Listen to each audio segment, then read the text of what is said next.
السلام علیکم ناظرین. اللہ تعالیٰ سے یہ امید کرتا ہوں کہ اللہ تعالیٰ نے آپ کو جہاں پر بھی رکھا ہوگا اپنے حفظ و امان میں رکھا ہوگا. میرا دھیان جو تھا نا, وہ جو انڈور جو گیٹ تھا نا, جہاں سے داخلی جو راستہ تھا ہاسپٹل کا, میرا دھیان اس طرف تھا. اور اچانک میں نے بڑی زوردار جو ہے نا چیخوں کی آوازیں سنی. اور کوئی ٹائم تھا 8:30 پونے 9 بجے کا تقریباً جو یہ ٹائم تھا نا رات کا.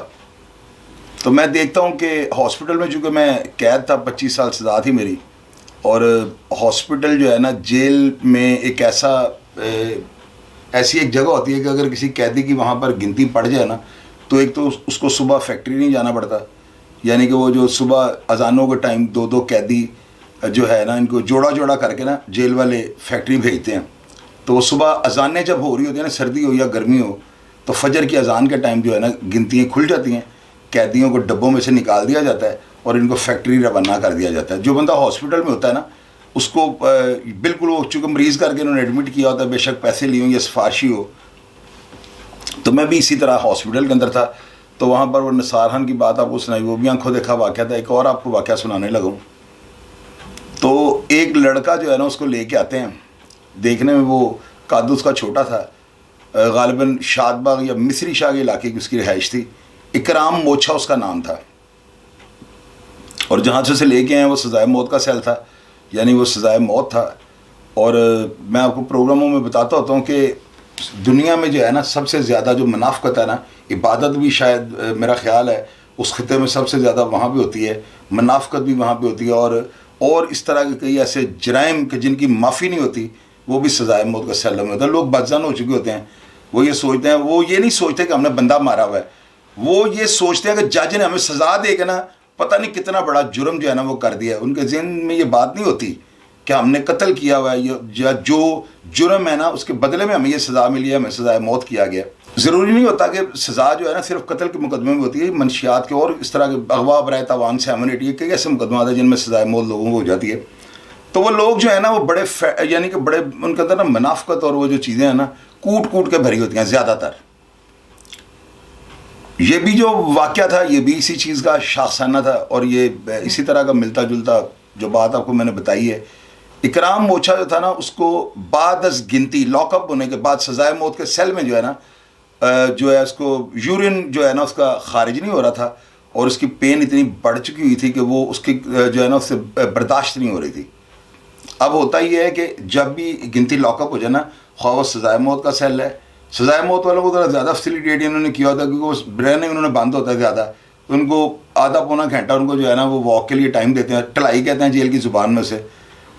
تو وہ جو تھا نا موچھا, اکرام موچھا جو تھا, وہ اپنے ساتھ والے دوستوں کو کہہ رہا ہے کہ یار مجھے بڑی تکلیف ہو رہی ہے.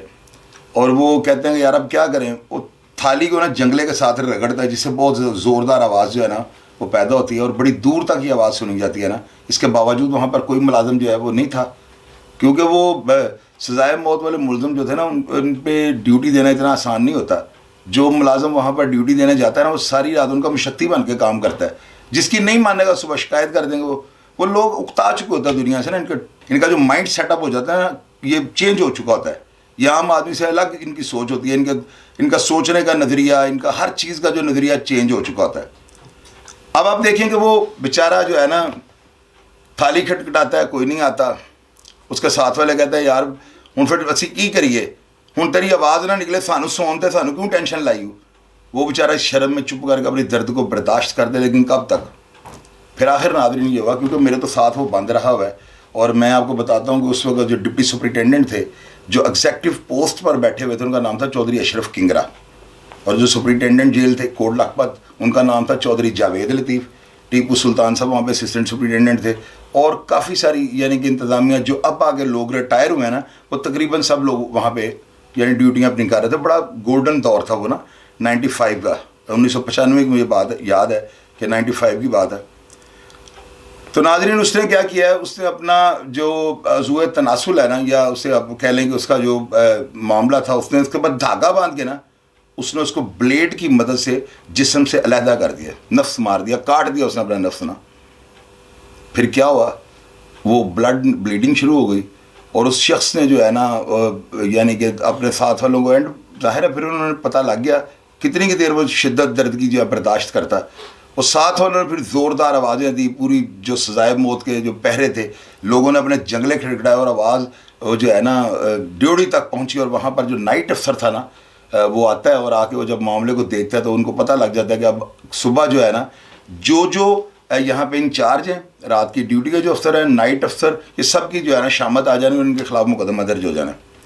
وہ اس کو جو ہے نا لے کر وہاں پہ آ جاتے ہیں ہاسپٹل میں. وہاں پر میں ہوتا ہوں اور آپ کو میں نے بتایا کہ پہلے بھی ڈاکٹر طیب صاحب جو تھے نا انہوں نے نثار خان کو جو ہے نا انہوں نے فرسٹ ایڈ دی تھی اور اس کو جو پلاسٹک کا جو یورین اور اس پہانے وغیرہ کے لیے جو انہوں نے لفافہ لگایا تھا نا وہ سب ڈاکٹر طیب صاحب نے کیا تھا. اور وہ بھی قیدی تھے, وہ آرمی کے میجر تھے اور ان کو سزا ہوئی تھی اور ایک کلاس سے ان کی بند ہو یا نہ ہو انتظامیہ ان کو بند نہیں کر سکتی تھی. پھر دوبارہ ڈاکٹر طیب صاحب کو بلایا گیا اور انہیں کہا گیا کہ جی ڈاکٹر صاحب تو بڑی دور بڑی لیٹ آئیں گے تو آپ کائنڈلی اگر ہماری رہنمائی کر دو کسی طریقے سے پیشنٹ کو ٹھیک کر دیں ورنہ ہم تو صبح مر جائیں گے. ڈاکٹر طیب صاحب آتے ہیں اور وہ آ کے ان کو کہتے ہیں کہ اگر اس کا یہ جسم کا جو حصہ کٹا ہوا ہے اگر یہ آپ ڈھونڈ کے لے آؤ تو میں گرم ابھی میں اس کو جوڑنے کی کوشش کروں گا تو بے شک وہ اس کا کام کا نہ رہے لیکن یہ جو آپ کا معاملہ ہے کسی حد تک جو ہے نا اس کو یہ مدعے کو ہم ٹھیک کر لیں گے. تو ناظرین میں نے نا ایک دفعہ کسی بندے سے پوچھا کیا ڈھونڈ رہے ہو, اس نے آگے سے کہا جی میں ایل ڈھونڈ رہا ہوں.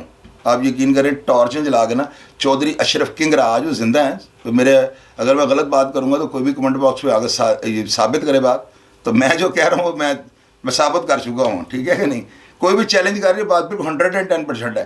کھاری بلوچ وغیرہ زندہ تھے, راجہ عارف صاحب جیل میں تھے, تنویر خاکوانی بھی غالباً جیل میں تھے اور اس کے علاوہ لاوا پہلوان جیل میں تھے. یہ سب لوگ اس وقت جیل کے اندر ہے جب یہ واقعہ ہوا ہے اور یہ ایسا غیر معمولی واقعہ جیل کے اندر ہو جانا چھوٹی بات نہیں ہوتی. اکرام موچھا جو تھا نا اس کو میں نے ساری بات پوچھی کہ بھائی کیا ہو سکتا میں 302 کے کیس میں سزا ہوں. چھوٹا سا اس کا قد تھا, موچھا اس اس لیے کہتے تھے. تو ناظرین میں نے اس کو پوچھا کہ ہوا کیا ہے, کہتا کہ یار میرے ساتھ والوں نے مجھے دھمکی دی تھی کہ اگر اب تم بولے نا تو ہم ڈنڈے ماریں گے. تو یار شرم کے مارے میں چپ کر کے بیٹھ گیا ہوں. لیکن پھر میں نے سوچا کہ یار اب کوئی نہیں آ رہا, کوئی میری مدد کرنے کے لیے, کوئی ملازم, کوئی نائٹ افسر مجھے پوچھنے نہیں آ رہا, تو میں نے جو اپنا عضو تناسل ہے میں نے اس کو کاٹ دیا. تو ناظرین اب یقین کریں اب اس بات کا نا اب آپ یہ سوچیں کہ کس وقت جا کے مرد جو ہے نا اپنے آپ کو نمرد کرے گا.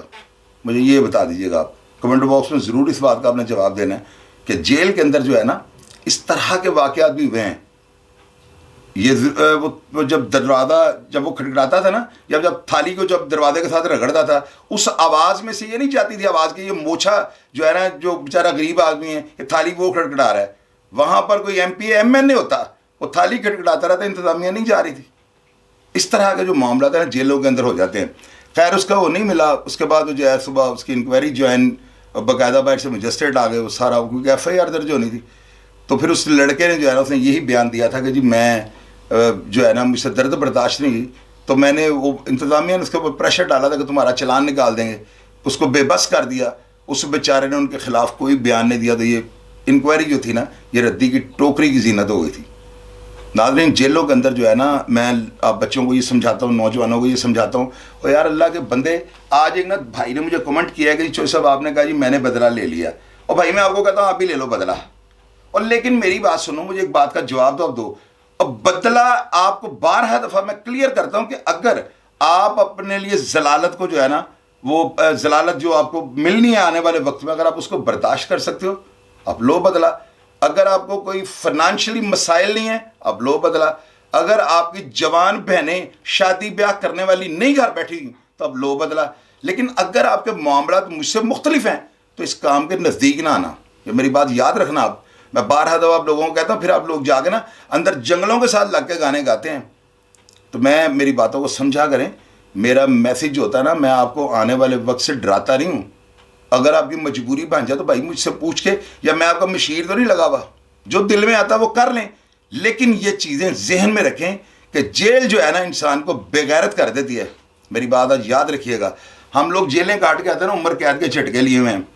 آپ کمنٹ باکس میں آ کے مجھے اس بات کا بھی جواب دیجیے گا کہ مجھے آپ بتائیں کوئی ایسا شخص اگر یہ 100 پولیس مقابلوں میں لڑکے مرے ہیں نا تو ان میں ایک لڑکا بھی میری نظر میں ایسا نہیں کہ جس کو عمر قید کا یا سزائے موت کا جھٹکا ملا ہو اور وہ باہر آ کے پولیس مقابلے میں مر گیا ہو.